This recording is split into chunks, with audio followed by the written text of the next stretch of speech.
Hi there, I'm Ben, and these are my top 10 games of 2019.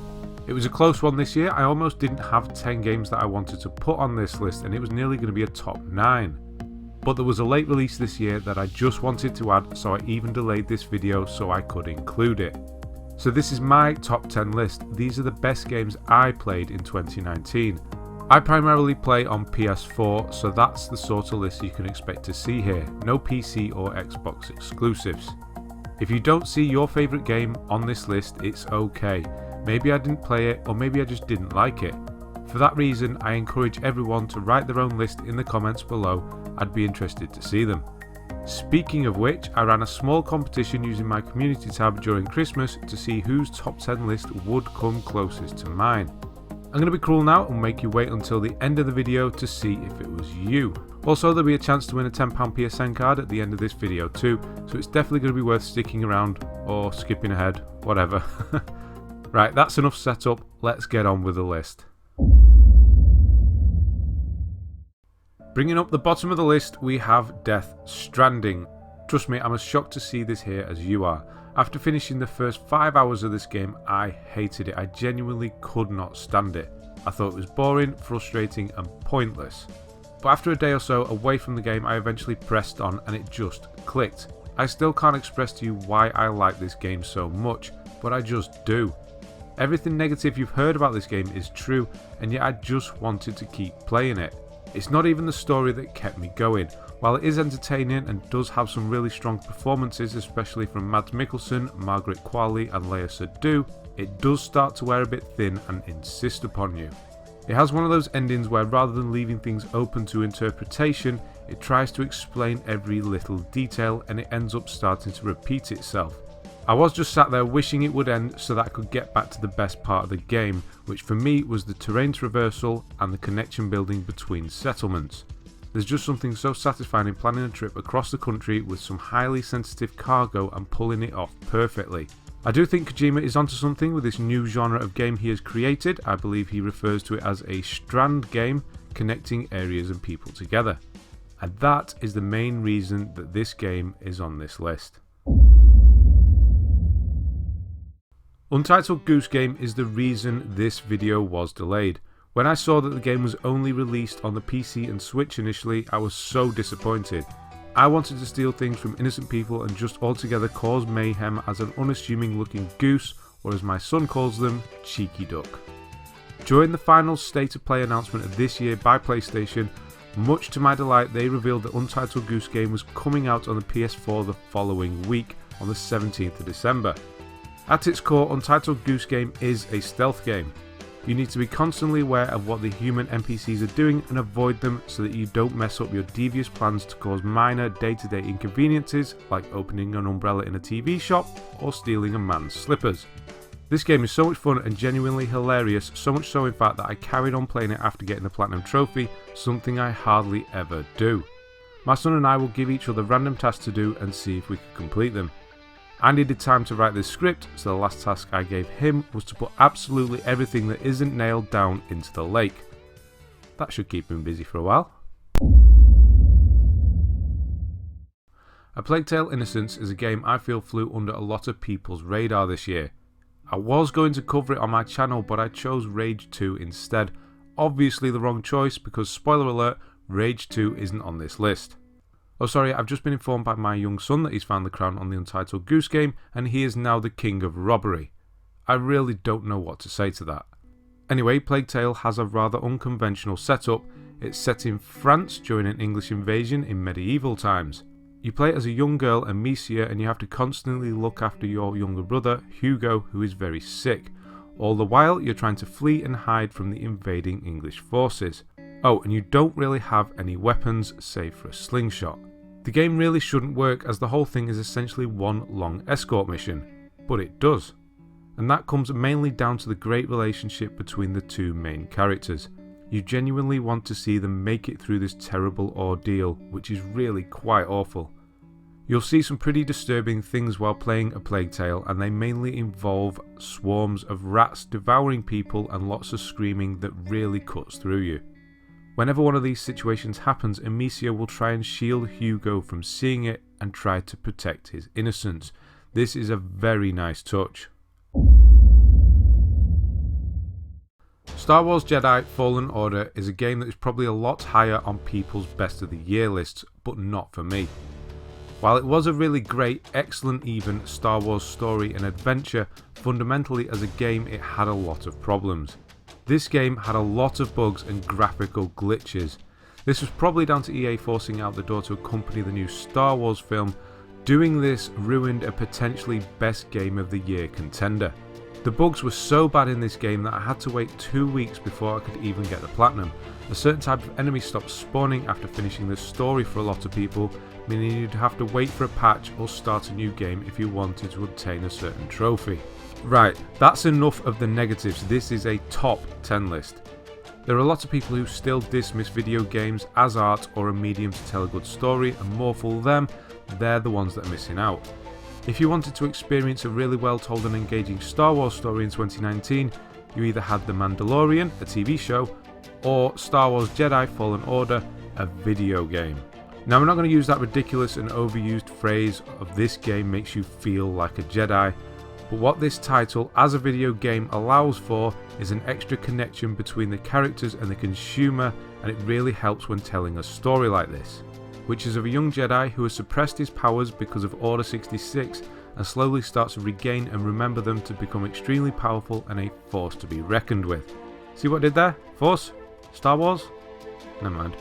Gameplay wise, Fallen Order can be compared to the Soulsborne series, but it's nowhere near as punishing. For a start, you can select your own difficulty. This is really great for anyone who just wants to experience the story, and trust me, this is a game everybody needs to play through until the end. I fell out with the Call of Duty franchise at the start of the PS4's life. I played Ghosts and Advanced Warfare and that's it. The games just seemed to lose their way and identity after that, and it was like they were just trying to keep up with everybody else. I liked the idea of World War II, but ultimately skipped it as I just wasn't interested in the franchise anymore. When they announced Modern Warfare, however, I instantly sat up and paid attention. I got that rush of nostalgia that they were obviously going for when I first saw Captain Price again. To me, the Modern Warfare games have always been the strongest Call of Duty games.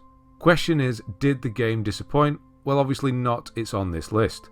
Modern Warfare has the best single player campaign of any Call of Duty game. I remember hearing that some journalists felt physically sick after playing the game behind closed doors at E3 2019, I believe it was. This was because of the graphical violence and intensity of the game. When I heard that, I knew we were in for a great game, not because of the violence, but because they weren't holding back. War is the most terrifying and destructive thing that can happen, and it should be depicted as such. Censoring it is to deny that it happens and play down the serious, imminent danger that thousands of people live their day-to-day lives avoiding in war-torn countries.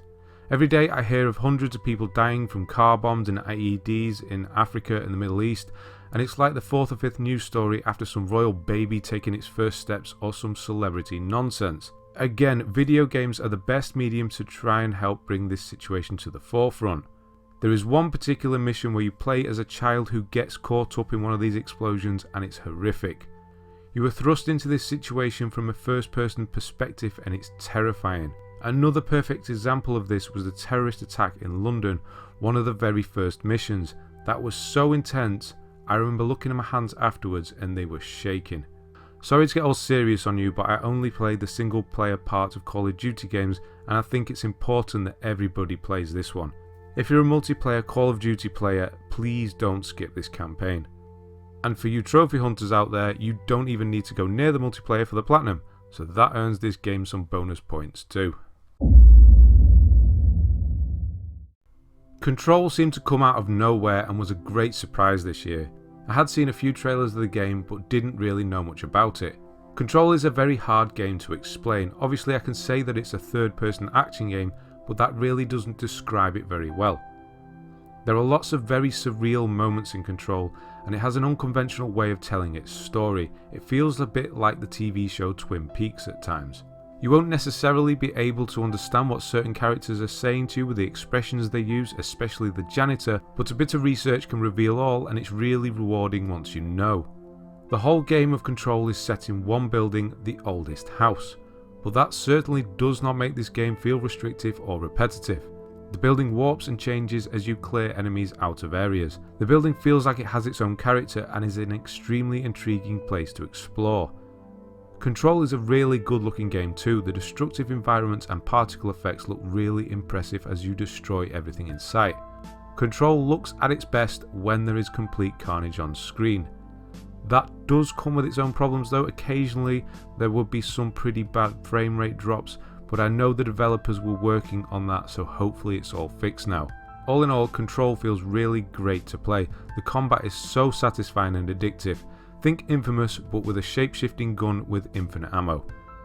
It's a shame that Control wasn't more successful. It has a lot going for it, and I can definitely see it being the sort of game that gains a cult following. Moving from one game that surprised me to another. Days Gone was a game that I really didn't expect to like so much.